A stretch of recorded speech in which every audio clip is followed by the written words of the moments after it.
Are we ready for the second session?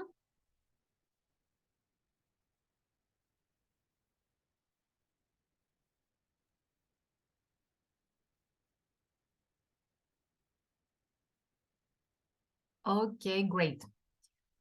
Hello, everyone. Welcome again to our video conference concerning the region of Bithynia. Let's move on to our second session, which concerns late classical and Hellenistic Bithynia. And normally we will start with Angeliki Liveri, but it seems that she has a microphone problem. Angeliki, did you solve it? No, okay. So let's move on to the next speaker. Ekaterina Berzon and Oleg Gabelko, both from the Russian State University for the Humanities in Moscow. And their lecture will have the title, The Bithynian and Seleucid Kingdoms in the Light of the New Inscriptions from the Kon Archive. I'm sorry. So, Oleg, we're ready for you. Dear colleagues, nice to meet you. Do you hear me? Yes, perfectly. Okay.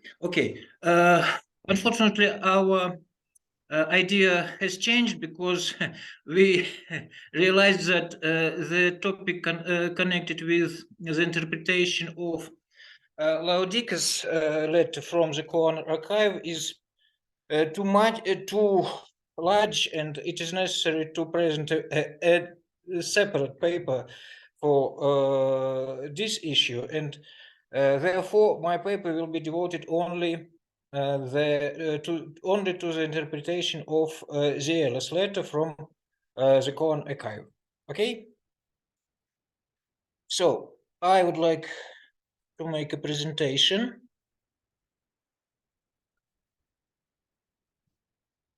Is it give me a possibility? Yes, would you like to share your screen? Just a moment.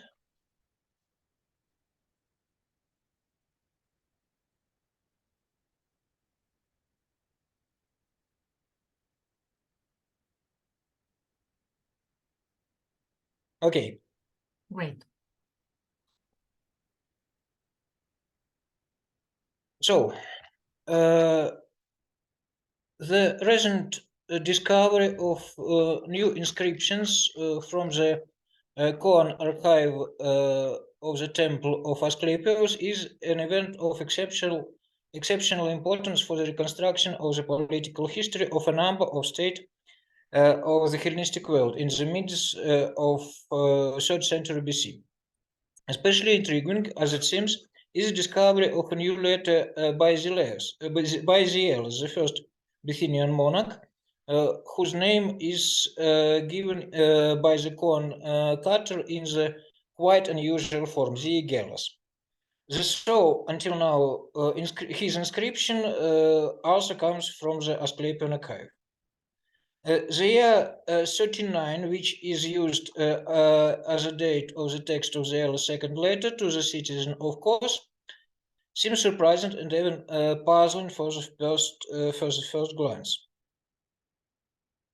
So you see the inscription, which contains several letters, and the publication made by presented by the prominent scholars of Koan epigraphy, Dimitris Basnakis and Klaus Harlov. Here is the main literature connected with the problem of identification of the authors of several letters from Koan archive, both in Russian from myself and of my colleague Archil Balachvanso, and several previous publications and a new article of Altai Choshkun concerning the chronology of Assyria dossier of the Koan archive. And here's the text of the letter. You see that it is very interesting, and of course the dating Anatolia 2 is very interesting and puzzling in some respects. So we can propose two ways.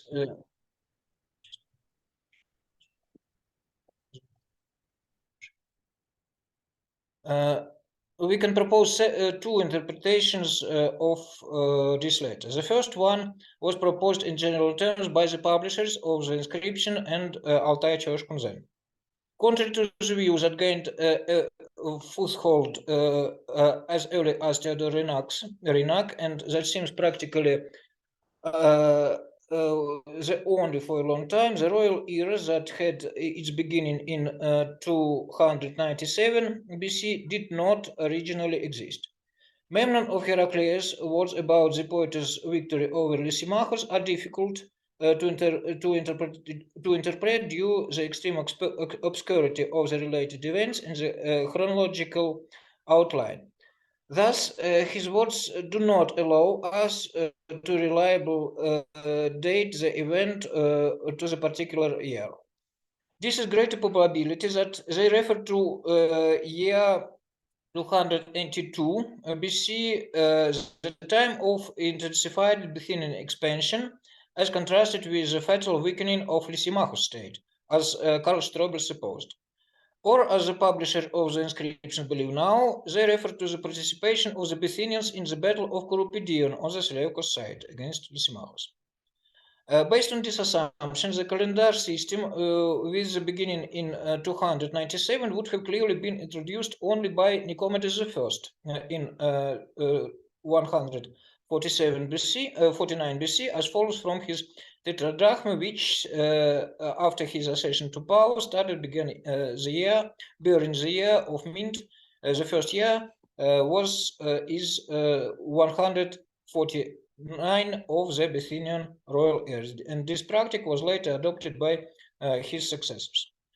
The state of affairs looks quite logical, as this monarch ascended the throne practically as an usurper, having removed his father Prusius II, who bore malice towards his son and was extremely unpopular in his country. And this, as it was observed long ago, might have been presented as de facto re-establishment of the dynasty. This hypothesis, however, is not devoid of obvious weak points. Firstly, the participation of the Bithynians in the Battle of Corupedion on the Seleucus side, as I have tried to demonstrate in detail, should be ruled out altogether by no matter by the number of reasons of military, political, and diplomatic character. Not in the least would it have corresponded to the state of affairs in the region at that time, nor it is confirmed by the mention of Corupedion as the place of death of Menes, the Bithynian, on his famous grave stele, as the monument clearly belongs to a much later period of time. All these issues have already been discussed in many works. Secondly, this reconstruction can in no way account for the choice of 297 BC as a new initial point introduced by Nicomedes II of the year reckoning system. It remains totally what a significant event for the dynastic and political history might have happened at the time if we do not associate it with the poet's victory over Lysimachus, the royal title. Thirdly, in this case, we are forced to make an assumption that Nicomedes II took a decision to introduce a new era retrospectively, a century and a half after the event that had virtually served as its beginning. This looks very unlikely per se and is not confirmed by other systems of dynastic reckoning in the Hellenistic world. This point of view is sometimes voiced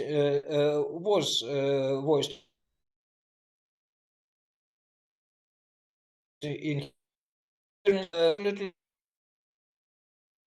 rejected. In reality, It is only the Seleucid era that was virtually from its very introduction reliably documented owing to the Greek inscriptions and mostly cuneiform text from Babylonia.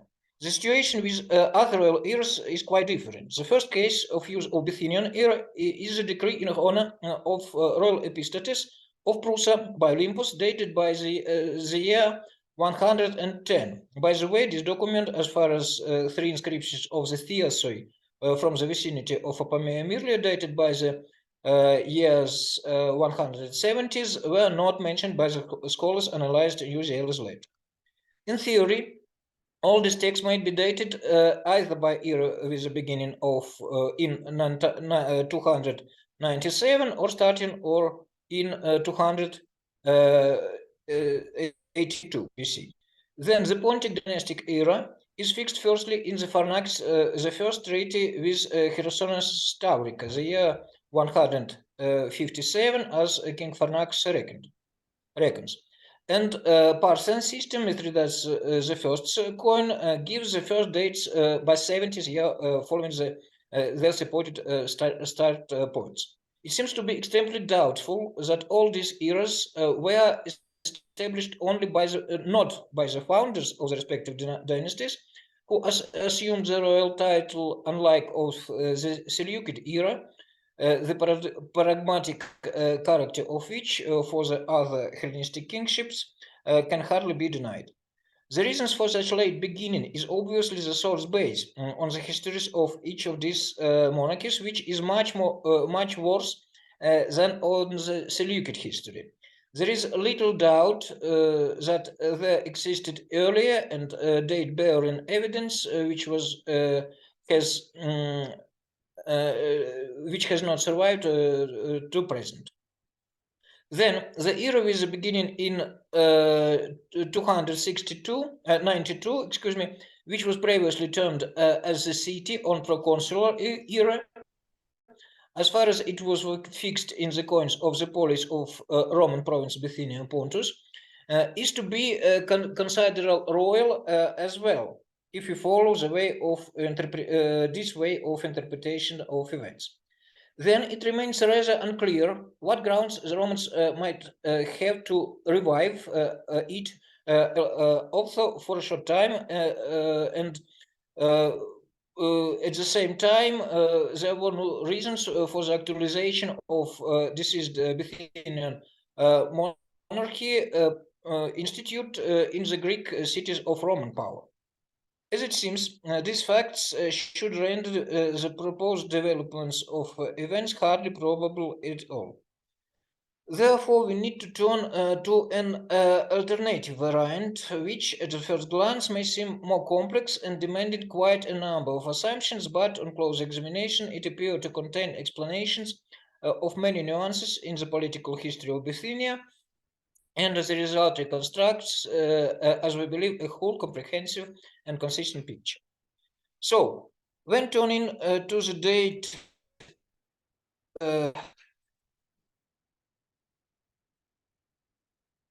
excuse me.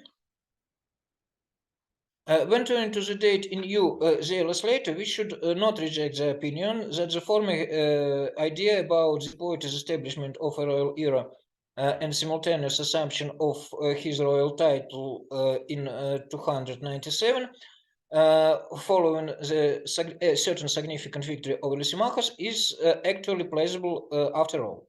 This very date is used, for instance, in the decree of from Prusa mentioned above.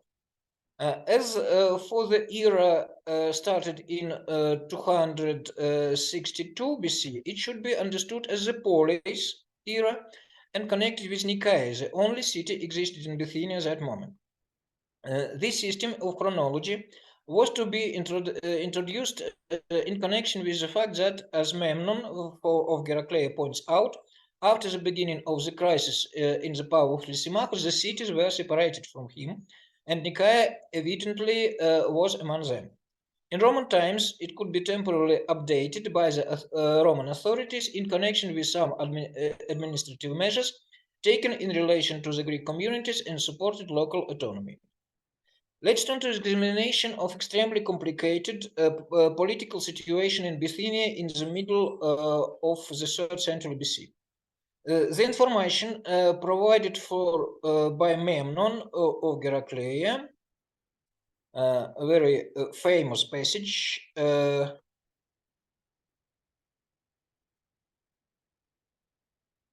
allow us to outline the general course of the events, and in some parts it contains certain specifics.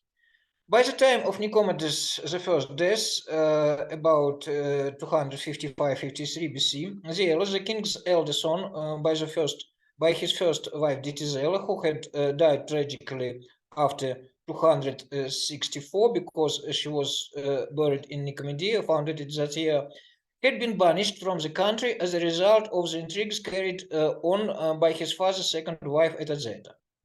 It was her offspring that Nicomedes left his crown to, and as they were too young, he appointed external guardians for them, Antigonus Gonatas, Ptolemy II, and the cities of the neighboring Greek polis, Heraclea Pontica, Byzantium, and Chios.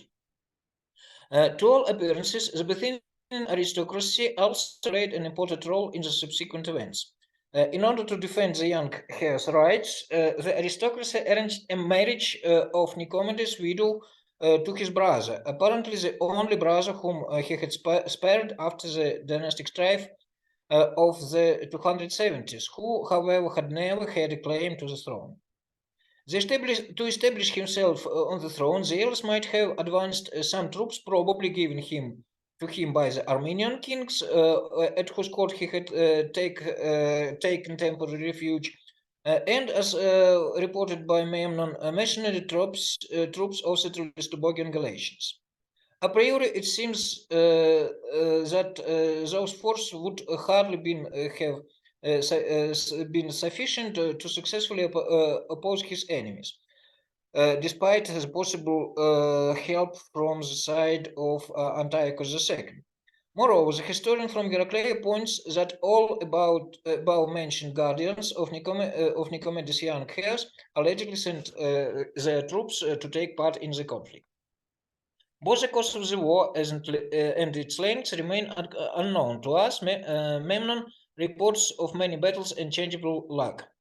We cannot, however, overlook the fact that the conflict was resolved by means of some treaties, and the results proved favorable to the Heracleans, Zealous' adversaries. Following the logic of the events, this makes it possible to assume that the interest of the mutinous Bithynian prince's half-brother, under the guardianship of the Heracleans and their allies, were also observed. In all probability, one of them was vested with certain powers as ruler in some parts of the country.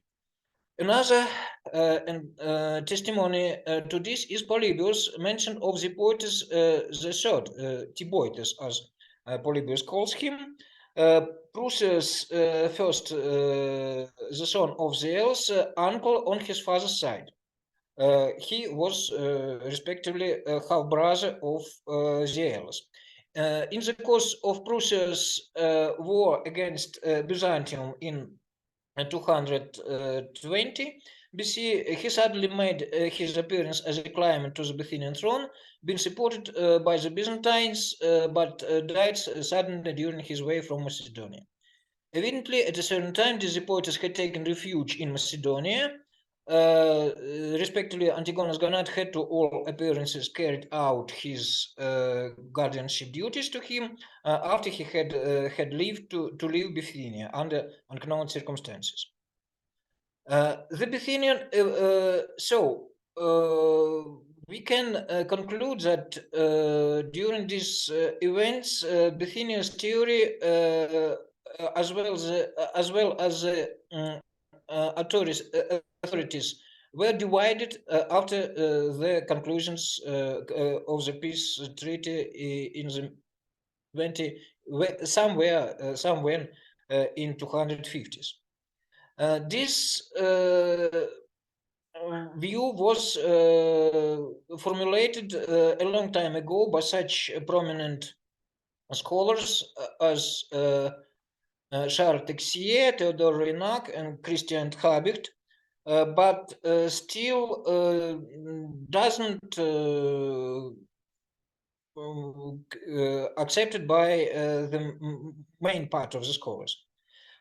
There are some additional arguments in favor of this assumption. These arguments are based, first of all, on the analysis of the peculiarities of Bithynia's traditional political institutes, which probably had a Thracian's root and was connected with the possible division of the country's territory during the dynastic strifes. The most important testimony in favor of these Kos events is one more document from the archives on Kos, the well-known letter of so-called unknown king, which of course should be viewed in one perspective with the first zealous letter to the Khans. This inscription is unclear and mysterious in many respects. Of course, it very bad state of the text, but as it seems, it can provide us with very valuable information. So I tried to give evidence to the contrary, the opinion that it's still predominant in Russian and Western historiography that this inscription could be attributed to the king of the Bosporan kingdom. It's a separate problem, but I think that we may reject this point of view ultimately. Altai Chorskun proposed to identify the unknown king with Mithridates II of Pontus, the on the ground that is the Pontic royal house cases of marriage between brother and sister, Mithridates I and Laodike, Mithridates II and his sisters as Laodike, and the unknown king also mentions his sister. Nevertheless, it's clearly not sufficient for such assumption. It does not make to account in any of the circumstances that require a detailed commentary. Neither the emphasis on the relationship of the unknown king with the Khans, established by his father, nor the hints of internal political difficulties in his country. Choskin proposed to link the mention of compatriots of king, citizens, politei of king, with the citizens of Amastria, which became a part of Pontic kingdom somewhere in 260s, but this idea is completely arbitrary. In particular, Amisus in the middle of the 3rd century BC was also be submitted by Pontic kings. Then there is no information that Mithridates II had a sister at all. Finally, let's not forget that at the moment, no traces of a single Khan embassy mission may have been found outside the Mediterranean, Aegean, and Marmara seas. In this context, sending an embassy to the king of Pontus looks even more doubtful.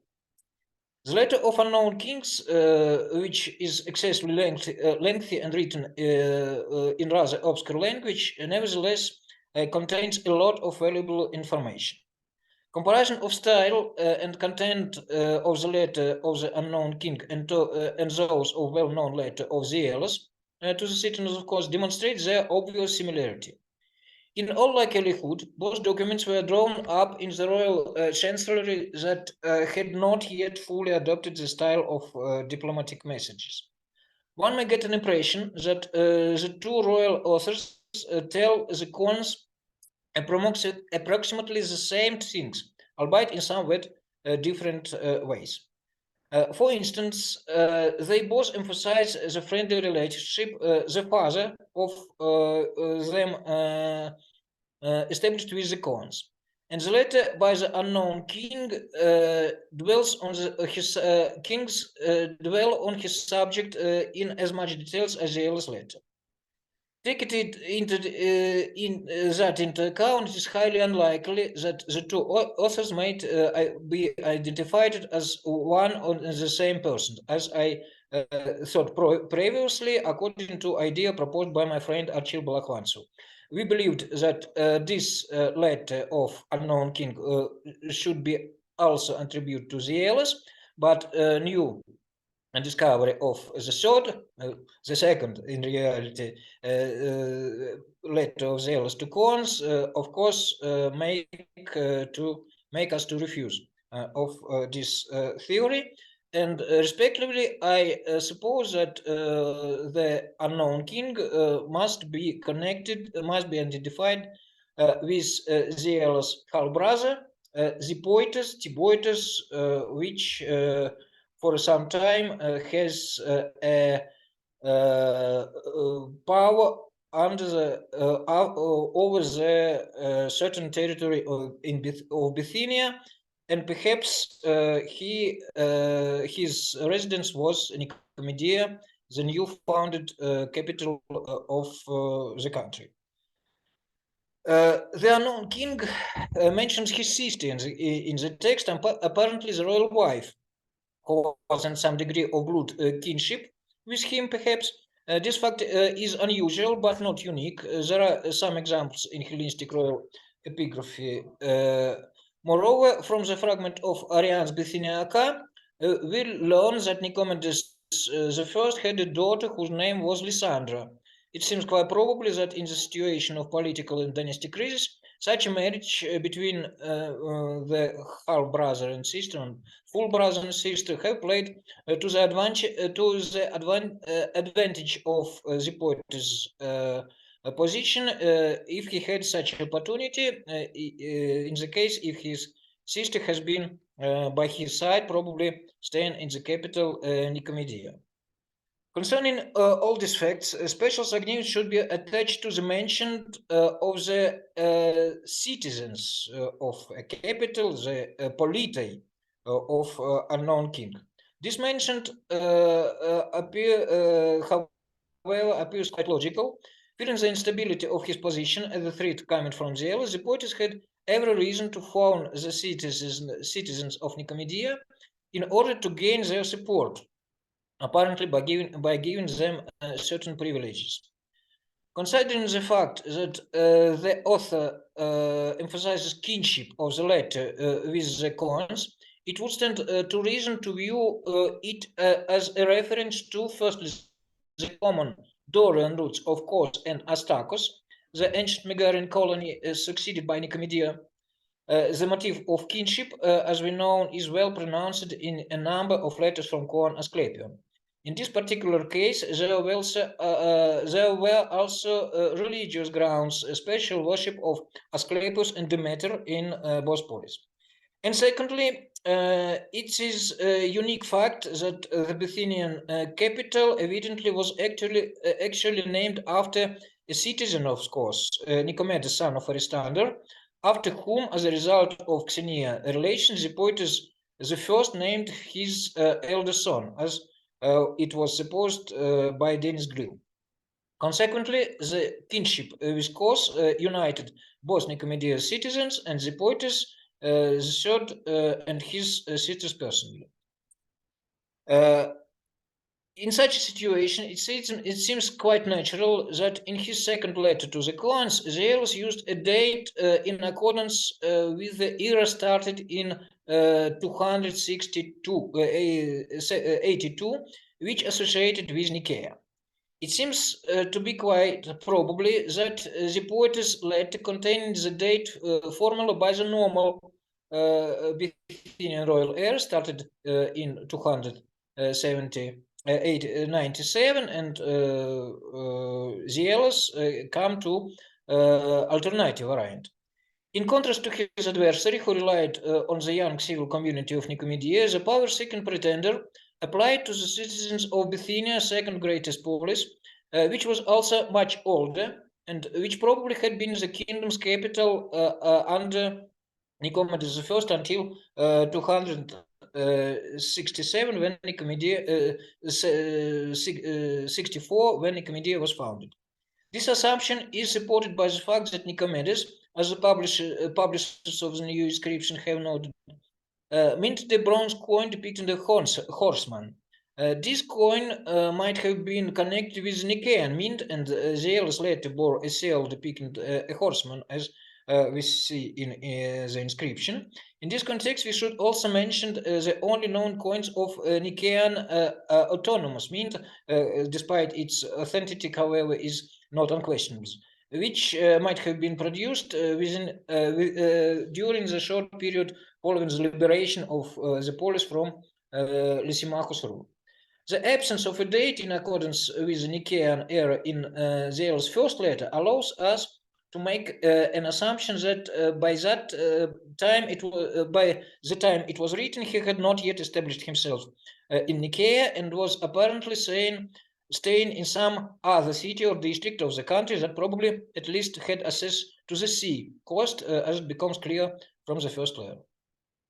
To sum up, it remains unclear when and under what circumstances Zealous managed to fully achieve his power-related ambitions and finally became the only king of united and undivided Bithynia. But it seems quite probably that following these events, that was apparently combined with the transfer of the royal court to Nicomedia, Zealous might have refused of the Nicaean city era. It had lost its relevance and was never used in Bithynian kingdom.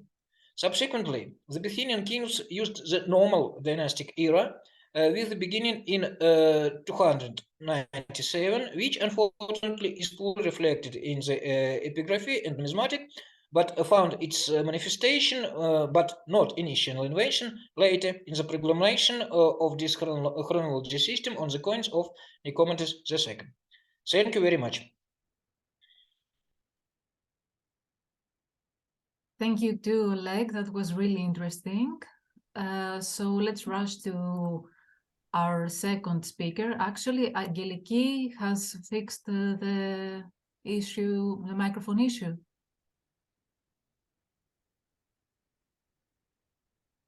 No, I think not. Okay. So let's move on to Angeliki. No? Okay. So let's move on to our next speaker, Francesco Carriere from the University of Genova, Italy.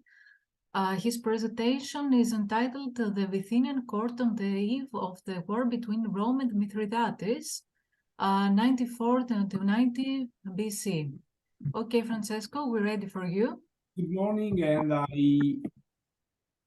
I try to share my presentation. You can see? Yeah, we can see it, yeah. Okay. First of all, I would like to thank Professor Ergon Lafley and Zoe Siami for organizing this conference. And in my contribution, I will focus on a passage from the fragmentary work of Granius Licinianus. It's a passage about the Bithynian succession crisis that deserves as much detail as possible. Fragmentary sources are often marginal to historical reconstruction. This is due to the problematic state of their transmission. Cover text often prevent a true understanding of the testimony as well as the intention of the witness. On the other hand, texts such as the work of Granius Licinianus have survived in a very poor condition. So it's normal for scholars to have some suspicions about the information they contain. My aim, therefore, is to reevaluate Granius Licinianus in the light of our knowledge of the Bithynian kingdom, following an intuition of Santo Mazzarino. In 94 BC, Nicomedes III, Euergetes, died, and his son Nicomedes IV, Philopator, ascended to the throne of Bithynia with the approval of Rome. The succession crisis between Nicomedes IV and his half-brother Socrates made the early years of his reign difficult. Appian Memnon, and Justin, as you can see from this table, allow us to partially reconstruct the events of this period. When Nicomedes IV was proclaimed king of Bithynia, Mithridates Eupator wanted to keep control of the Bithynian throne. He first tried to remove Nicomedes by sending his lieutenant Alexander, then sent Socrates with an army against Bithynia. Socrates took the throne of Bithynia and Nicomedes fled to Rome. Here, the king was defended by the rhetor Hortensius in a trial held in September 91 BC. The Senate then entrusted Manius Aquilius with the task of restoring Nicomedes to the throne of Bithynia and Ariobarzanes I to the throne of Cappadocia, who had also been expelled from his kingdom. According to Tragus or Justin, Socrates' Christos is eliminated by the king himself. After his victory at the Amnias River, Mithridates takes possession of Bithynia. This is, therefore, a partial reconstruction of the events of the turbulent years 94-89. Further information is available from the numismatic documentation. The numismatic sources have been carefully studied by François de Calatayud, who has identified a distinct group of coins for the period 93-92 BC to 89-88, which can be attributed to Socrates' Christos, the half-brother. There is no need and no time to return to the Calatayud's insightful analysis, so I will focus on a passage from the 35th book of the work of Granius Licinianus. It is a testimony to the Bithynian crisis of that period that deserves to be discussed. The author's identity is uncertain. However, the majority of scholars agree that he lived in the 2nd century AD. Fragments of his work were discovered on a palimpsest of the 11th century of 12 folios in capital letters. Let us now look at 3583-94. It is a digression on the dispute over the succession in the kingdom of Bithynia. The content of the passage can be summarized as follows. Nicomedes III had 2 sons, Nicomedes IV, born of Aristonica, and Socrates, born of Agne. Socrates and Agne are sent to Cyzicus by Nicomedes III. Then we have the death of the mother and first wife of Nicomedes IV. The king marries Nisa, the daughter of the former Cappadocian queen Laodice. Socrates then reports to the king that Nisa has instigated the war against his brother. Then Socrates is received by the king and given the epithet Christos. And finally, Socrates goes to Rome in vain to ask for the throne. When the Senate rejects him, he decides to return to Cyzicus, where he murders his sister, fleeing the citizens of Cyzicus, and Nicomedes, he found refuge in Eubea with the Roman Eques Cornelius. Granius Licinianus' account covers the period immediately after the accession of Nicomedes IV, perhaps the year 94-93 BC.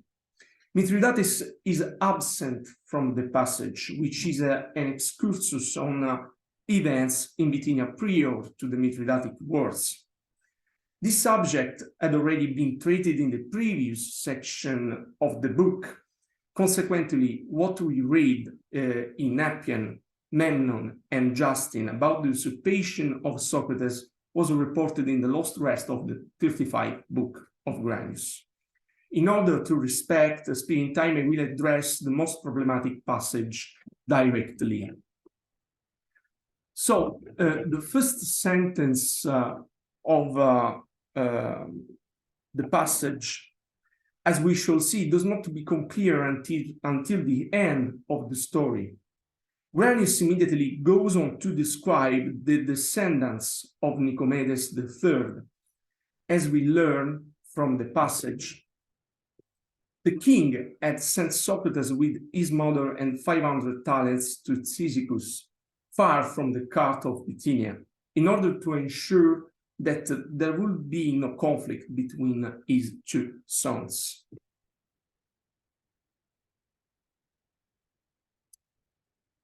Here we have the next passages, the next sentence, because the Granius Licinianus edition is divided by sentences.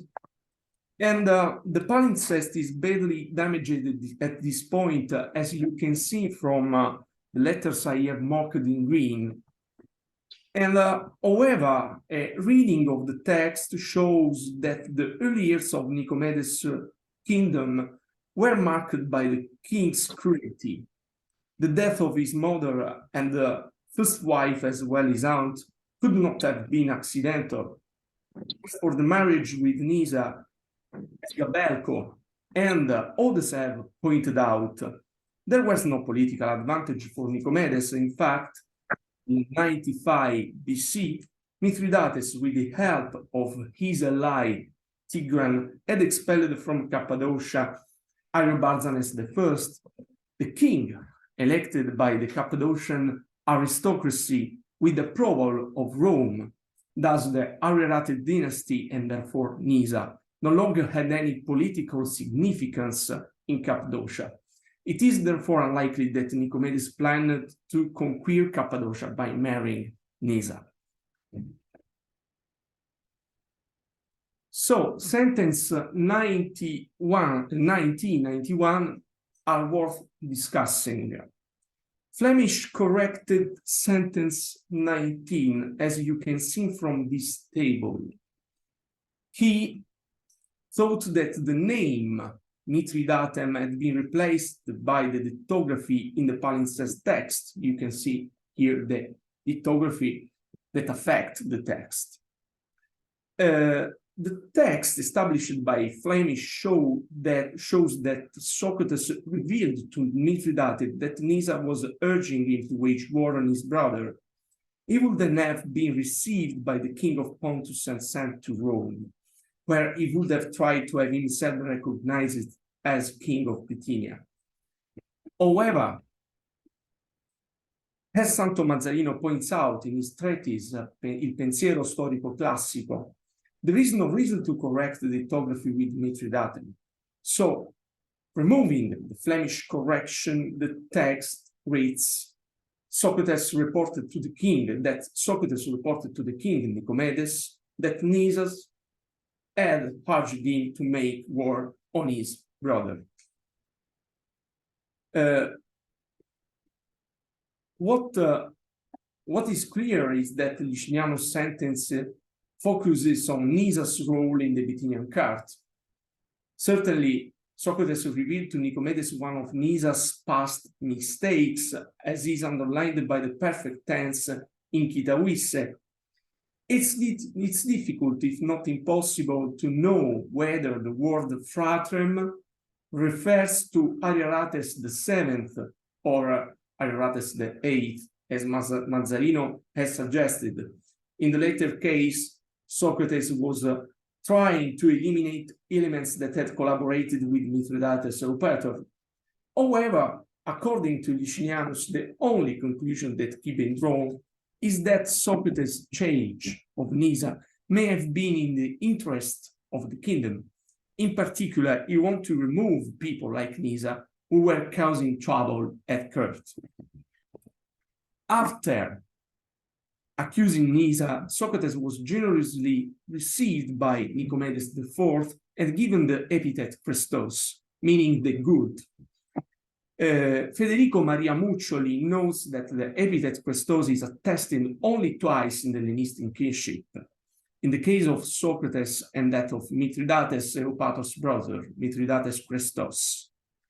In the case of Socrates, the epithet could have served to underline his loyalty to his brother Nicomedes, but our assumption cannot go any further. What followed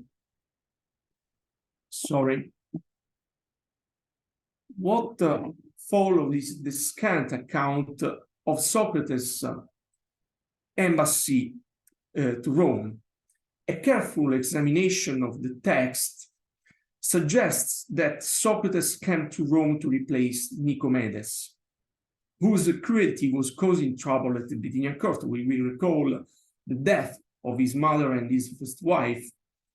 It's not unlikely that, therefore, that Socrates was chosen to replace Nicomedes by a section of the Bithynian aristocracy who wished to have a more stable government that would be more likely to cooperate with Rome. Socrates and those who supported him in his attempt were confident that their reasons would be understood. Mithridates' aggressive policy had long been one of the issues with which the Senate dealt. In 103-102 BC, Saturninus, the tribune, had mistreated Mithridates' ambassadors, who had come to the Senate bearing gifts. A few years later, Gaius Marius' mission to Cappadocia brought the Roman general into contact with Mithridates.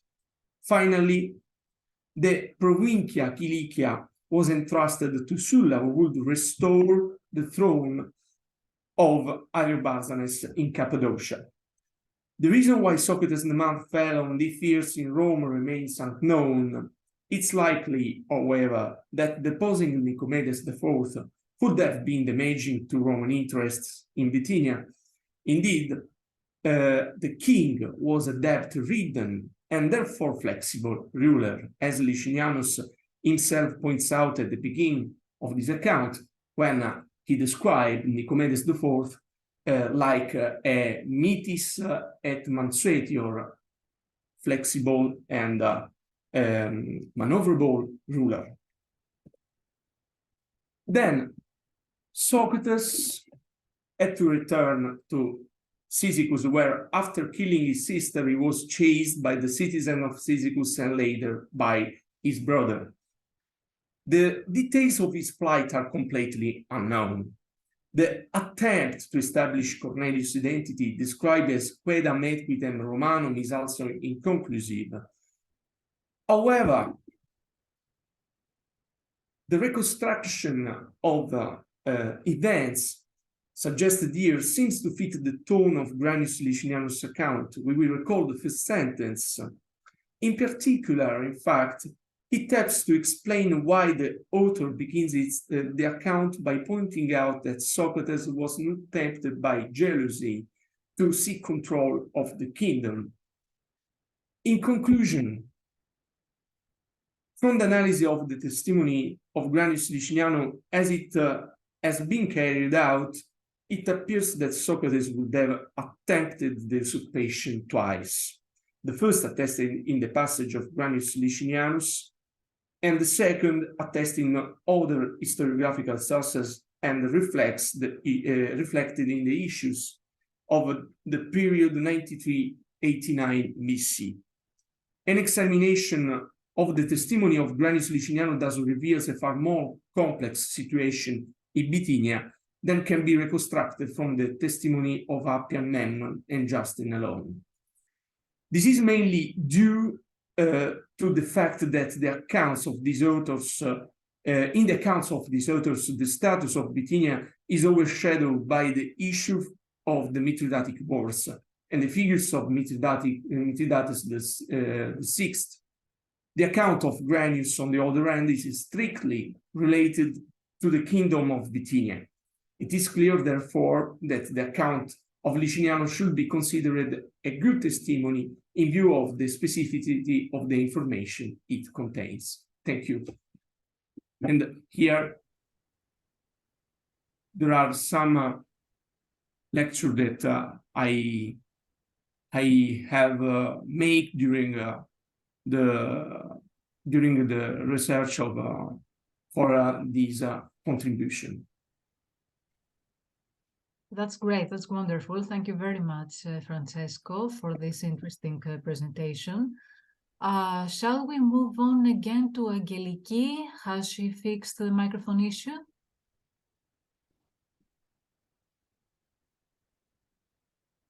No. Okay. So let's move back to Oleg. For his second presentation, he's going to talk to us about Bithynian funeralis tales of the Hellenistic times, some considerations on historical and military contexts. So, Oleg, we're ready for you.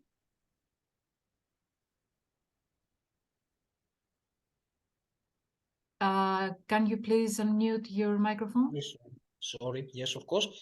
My presentation will be very short because, again, the topic, it's not a merry topic, is a great and very interesting theme that could be viewed in the many aspects, political, social economics, ethnical, and so on. And of course, military first of all, poor military. So, may I share my presentation? Of course. Mm-hmm.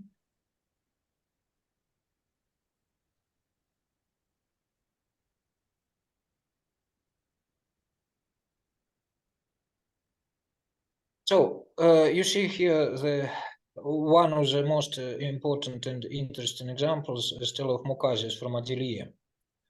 The main publications were made by Marie-Louise Kramer in his corpus of reliefs from Bithynia, and then in article of Urs Peschel and Anne-Louise Peschel-Bindekat, which were presented new several very interesting and very nice pieces of evidence. I would like to stress the importance of the works of Thomas Corsten, who is the best, from my point of view, specialist in Bithynian epigraphy. His analysis of these monuments allows us to conclude that there were a very specific category of military landowner and landowning population in Bithynia, with in a great part of local Bithynian origin, Thracian Bithynian origin, and it make possible to conclude that there were a category of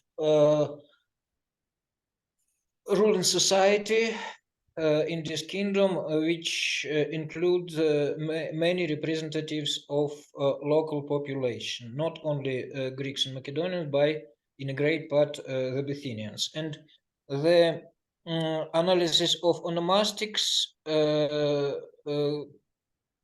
examined by Özlem Pınar Özlem Avtaçlar showed that the corpus of names fixed in these inscriptions has many differences from the Thracian one, typical for European Thracia, and it is quite possible because, as it seems, Bithynian during his the long period of his life in Asia were distanced from their Bithynian, their Thracian European brothers. Then the purely military aspects was examined of the steles, the analysis of weaponry, of styling, and so on was examined in the monograph of Chris Weber. Then we saw the points of the main foundings of such inscriptions. And I would like made only brief sketch of the information and the very images on these steles. This is, from my point of view, is merely masterpiece, really, and the carver was exceptionally talented from my point of view, and of course. Let's pay the attention that the adversary of the Bithynian warrior is a clear Galatian on his hair, and we see turquoise on his neck, and also long shield turios. Then several steles, one of them with the scene of horsemen's battle, then again the horseman attacks the warrior laying on the earth. This really, from my point of view, also could be connected with the expedition of Prussia the first, excuse me, against the Galatians Egosags in 216, but it's a separate topic again. And Mokasius stela is very interesting also by his the text of its epitaph. A part of the very interesting names that are attested here. It's clear the attempt to follow the examples of Greek high style poetry, but the author clearly was not a talented poet as such talented poet as a carver. Then I tried in separate work to connect this very interesting steles with the concrete events in the history of the Bithynian kingdom, connected with the capturing by Prussians the first of Greek polis, Chios and Myrlia. Triglia is a point near Myrlia, and I tried to propose the Bithynian king use in these actions Galatian mercenaries or allies. These figures are clearly belong to Galatians, of course, and this stele, of course, is especially interesting because the epitaph is devoted to the woman Nana. I discussed this fact with Thomas Corsten, and he agreed with my interpretation many points that this scene reflects the death of this woman. We don't see any weapon with this figure, and it's hardly to believe that this was the enemy of the Greek hoplite. So it's not clear is it man or woman at all, and I think that this stele was erected by the husband of deceased woman, Timotheus Huios Aristokratou. Excuse me, Aristocratus Huios Timotheo, and he points his own bravery in the battle against the Galatians. And this is a scheme connected with that events. Then it is necessary to admit that the steles with Galatomachia made after the Bithynian examples also expands through the from the theory, the territory of the Bithynian kingdom to the adjacent regions, to the adjacent territories, because Chios and Triglia were independent. Chios and merely Apamea, it was renamed by Prussia the first. Was independent, and the same we could tell also about this stela. This is later example, but it was founded somewhere near Byzantium, and it's also very interesting because Byzantium was a well-known center of stela production and stela trading. You see the illustration from Istanbul Archaeological Museum, the dispersion of steles made in Byzantium on the in the region of the Straits, Marmara, and Black Sea. But here we see the possibility that the stela of Bithynian type, stockware stele of Bithynian time, though moderated and modified, was also founded in the external concerning the Bithynia territory.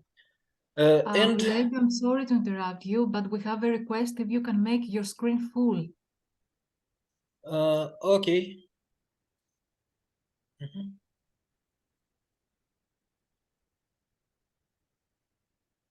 Just a minute. Oh.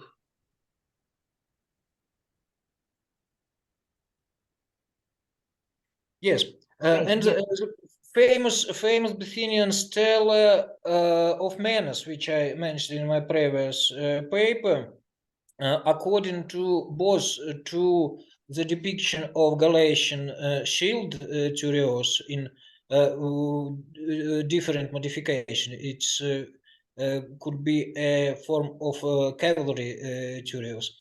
And also, according to the paleography of the inscription, it couldn't be dated by 281, the Battle of Corupedion between Seleucus and Lysimachus, and it should be dated by the later time, about this end of the 3rd century, or the first half of the 2nd century BC.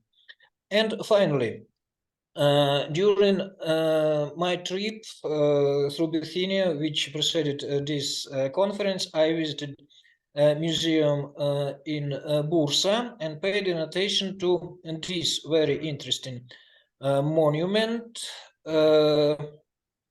You see, it's contained two scenes, one of a procession and second the battle scene, usual for Bithynian steles. And I was interested of some details of this relief. For the moment, I found only one publication of this inscription in the book of Nick Second and John Worley. They date it by the time of Alexander the Third, Alexander the Great, or slightly late. From my point of view, the dating that given in the museum explication that this is a stele of Greek person style couldn't be accepted because it's clearly later one. And from my point of view, we can see here the same turios, the shield of Celtic style. We see here the oval form, the rim and the edging, across the contour of this thing. In discussion with my colleagues, I heard that it could be the depiction of a part of his clothes that, from his left side. Maybe it is a cloak hanging from the left, but the poor preservation makes no possibility to speak about this with confidence. Then the procession on the top row appears to be poorly peaceful, and the man carrying what I believe is a shield has no other weaponry. It also should be admitted. But anyway, nevertheless, if this interpretation, which I propose to discuss here, is correct, then the dating of the stele should be attributed to the time after 278 BC, when the Galatians appeared in Asia Minor, or even later time when the Turios became to spread in the arms of the Hellenistic state. In my opinion, the stylistic feature of the relief do not contradict these assumptions. Thank you very much. Thank you too again, Oleg, for this second interesting presentation. Should we get back to Angeliki? Has she fixed the microphone issue, Ergun? Hello? Can you hear yeah, me? we can hear you. Yeah, we can hear you perfectly. Yeah. It's okay. Can I share my screen or? Of course, just Oleg, could you stop sharing your screen?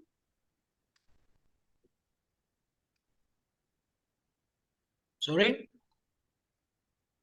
We can still see your screen. Could you stop sharing it? Okay. This one. Actually, I think there is a stop share mark on the center of the screen.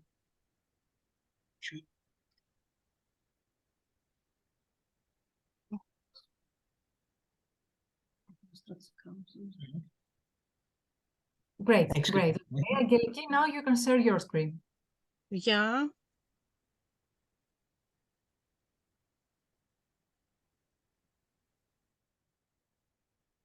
Hello, can you hear me now?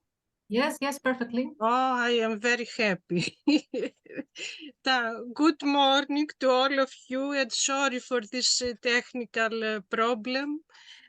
And in this paper, thank you, the organizers, especially Professor Ergun Lafley and Joe Chiami, for the invitation to attend this conference. In this paper, I will present you dances which were performed during a symposium in Paphlagonia, a region eastern of Bithynia, in 401 BCE, as mentioned by Xenophon in Anabasis.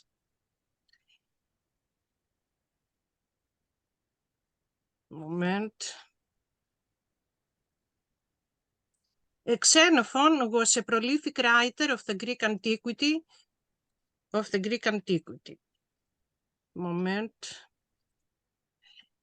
Anabasis recounts his adventures with 10,000, one of the larger Greek mercenary contingents, serving an Achaemenid scion, Cyrus the Younger, who was planning to dethrone his older brother Artaxerxes II, the great king of the Achaemenid Empire.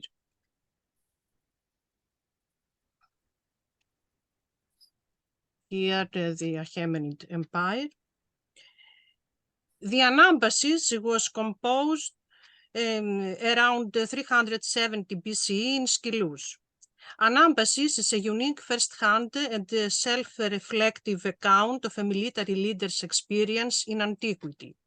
It is certainly a special case of a historical composition which combines typical features of war memoirs, travelogues, and biographies. The Anabasis is divided in 7 books. The first 6 chapters narrate the advance of Cyrus' army as far as Cunaxa in 401 BC.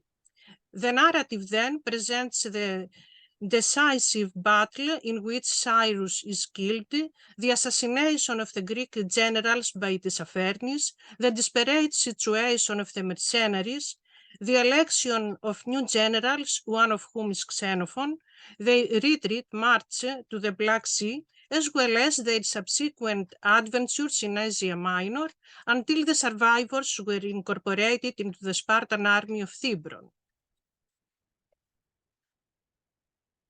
In the 6th book of Anabasis, Xenophon offers a detailed description of a symposium which was held in Kotiora in 400 BC.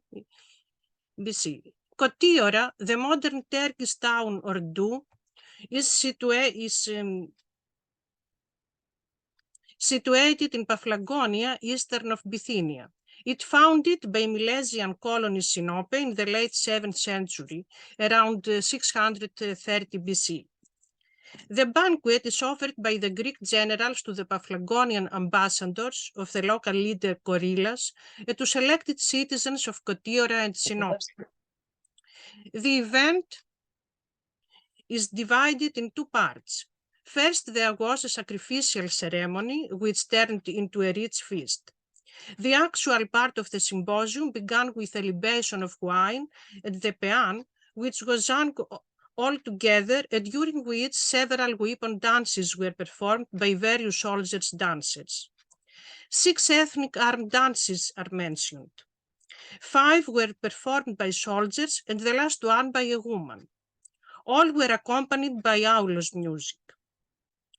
2 Thracians started the dance, followed by Ennianians and Magnesians, who performed together in pairs a common dance, the Carpea, a Mysian who performed 2 different dances, an Arcadian team, and finally a dancing girl who accompanied one Arcadian.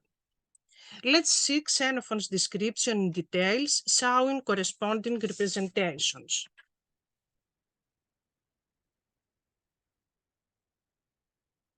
The Thracian Pyrrhic was performed by 2 men accompanied by aulos music, and in singing an old Thracian war song, the Sitalkas, composed in honor of the king Sitalkes. Perhaps we can imagine how the 2 Thracians danced, looking these 2 examples on vase paintings. On an Attic black-figured Skiphos in Paris, and on the shoulder of a red figure Hydria in New York. Exceptionally, in the second example, the painted figures are nude. We suppose that the soldiers in the symposium wore their ethnic garments, although Xenophon does not describe them. The Thracian Pyrrhic was followed by a Greek one performed by the Ennianians and Magnesians. This Henoplios dance, called by Xenophon Carpea, is a dance known to us from this passage only. It is also an agricultural and fertility dance similar to the Cretan Kurites dance. Representations of it are not preserved. Hesychius mentioned Carpea, Orchis is Macedonian.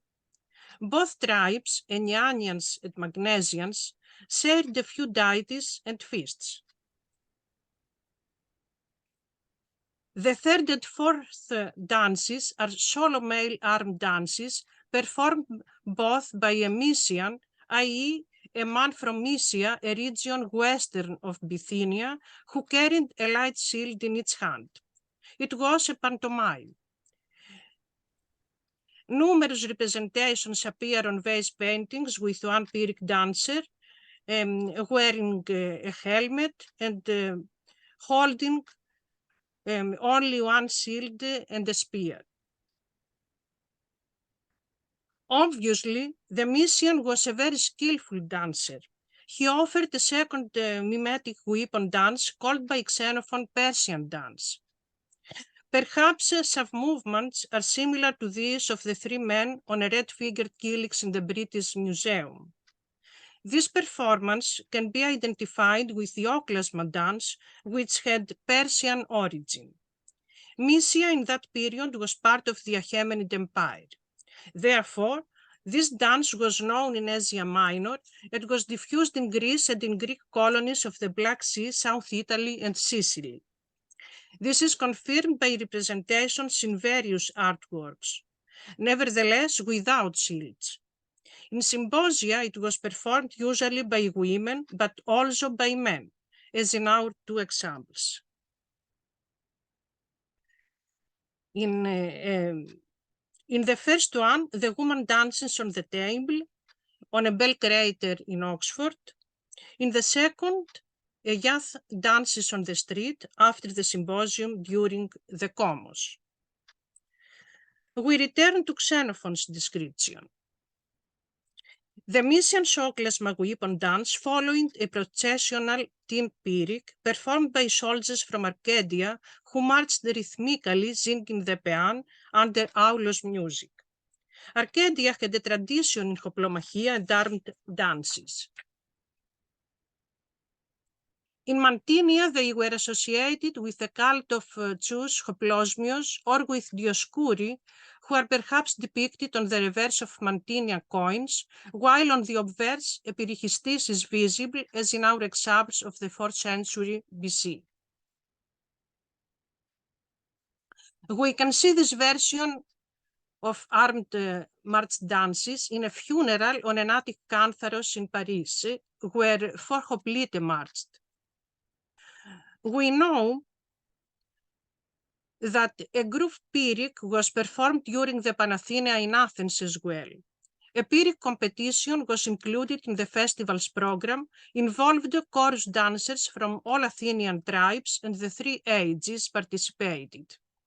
The Pyrrhic in Athens, associated with Athena, commemorated her battles against the giants. The goddess danced the Pyrrhic twice, the first one after her birth and the second during the gigantomachia.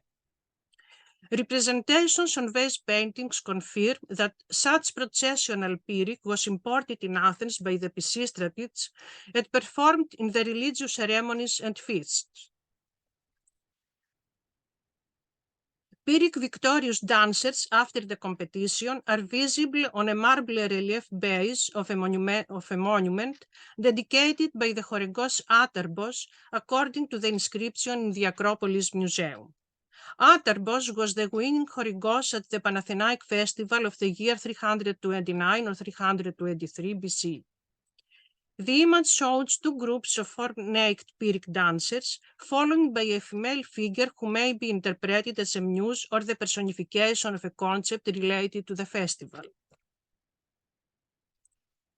The last dance in the Kotiora Symposium was performed by a young woman who belonged to an Arcadian after dressing her up in the finest way he could and giving her a light shield, and she danced the Pyrrhic with grace. Female Pyrrhic at symposia belongs to a common spectacle. The dancers were heterae who were trained in the so-called dance or heterae schools in Pyrrhic and other dances. This is confirmed by literary sources and representations, e.g. on vase paintings. We can see 2 examples, such as e.g. a naked female dancer on the red-figured bell crater in Thebes with helmet, shield, and spear. Another wearing perizoma and a helmet on her hand and holding a shield and a spear runs before the symposiasts on a bell crater in Naples. The Paphlagonians were very impressed by the celebration and the dances. They promised the Greeks that they could help them return home and advised them to follow the sea route through the Heraclea Pontiki in Bithynia. In conclusion, the aforementioned dances replaced the dance, song, and pantomime performances or acrobatic shows of professional artists, which were common in civic Attic symposia. Xenophon mentions selected variations of armed dances. However, it is strange that he does not include in his description the Spartan armed dances, which were very famous and invented by the Dioscuri according to Greek mythology and religion. Perhaps the Arcadian Pyrrhic is influenced by the Spartan one. It is to emphasize that in ancient Greece, the armed dances vary by locality and the deity with which are associated. The dances described by Xenophon appear to have little practical military value. They are pantomimes, processional marches, or simply entertainment.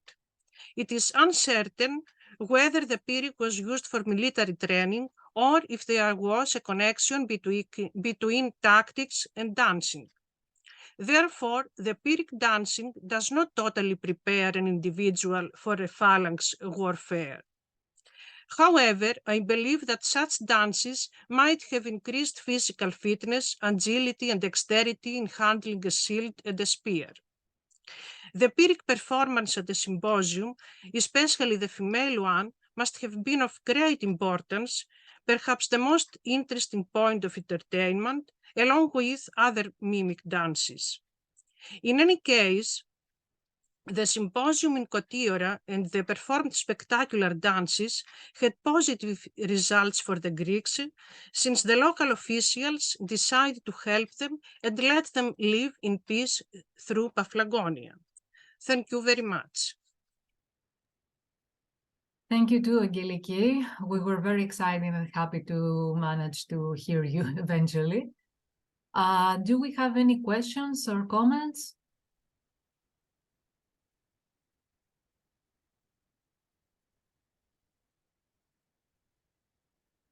Anyone?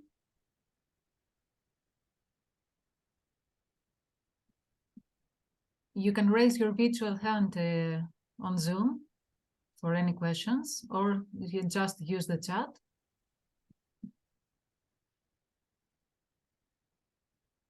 Ja, moment. Yes, of course, Angeliki. Ja, moment. How?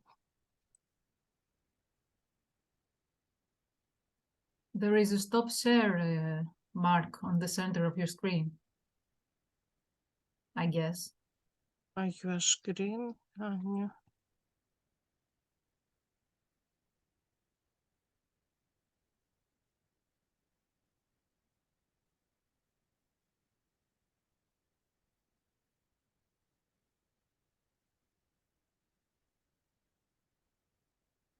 Okay, if we don't have any questions or comments, I guess we can take a long break, about an hour and a half for lunch, and be back at around 1:50. 150. Thank you. Thank you too.